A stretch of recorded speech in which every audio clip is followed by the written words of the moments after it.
شهر رمضان الذي أنزل فيه القرآن هدى للناس وبينات من الهدى والفرقان.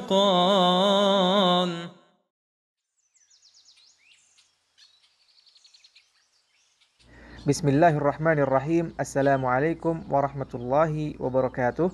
Alhamdulillahirabbil alamin wa asyhadu an la ilaha illallah wahdahu la syarikalah wa asyhadu anna Muhammadan abduhu wa rasuluh sallallahu alaihi wa ala alihi wa ashabihi wat tabi'in lahum bi ihsanin ila yaumiddin wa sallama tasliman katsira, amma ba'd.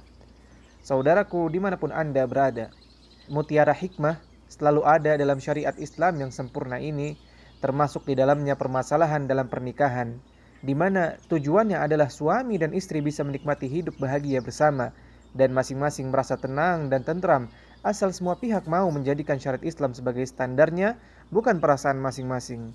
Sebuah kisah dari Syekh Abu Muhammad bin Abu Zaid Al-Qayrawani yang sangat terkenal dengan ilmu dan agamanya, di mana Abu Bakar bercerita, yang artinya istri Syekh Abu Muhammad Al-Qayrawani diketahui berperangai buruk, tidak menjalankan kewajiban sebagai istri, dan selalu menyakiti suaminya dengan lidahnya.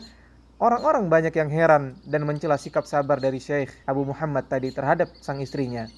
Syekh Abu Muhammad berkata, "Aku adalah orang yang telah diberikan oleh Allah sebagai macam nikmat berupa kesehatan badan, ilmu, dan dikaruniakan kepadaku budak-budak. Mungkin sikap jelek istriku adalah hukuman Allah atas kekurangan agamaku. Aku hanya takut jika ia kuceraikan, akan turun ujian kepadaku lebih berat dari itu." Dari penjelasan Syekh Ibnu Abu Zaid menunjukkan bahwa kadang cobaan suami itu pada istrinya adalah karena kekurangan agama atau memang cobaan untuknya, moga dapat menghapus dosa-dosanya. Ibnu Arabi rahimahullah berkata mengenai firman Allah yang artinya, "Kemudian bila kamu tidak menyukai mereka, maka bersabarlah, karena mungkin kamu tidak menyukai sesuatu, padahal Allah menjadikan kepadanya kebaikan yang banyak." Quran Surat An-Nisa ayat 19.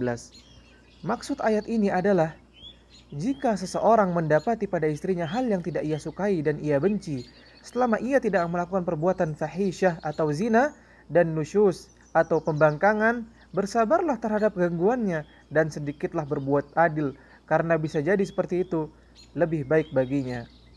Yang jelas, kalau melihat kekurangan pada akhlak istri, maka lihatlah dari sisi lain, pasti ada yang lainnya yang bisa menutupi kekurangannya tadi. Rasulullah Shallallahu Alaihi Wasallam bersabda yang artinya, janganlah seorang mukmin membenci seorang mukminah.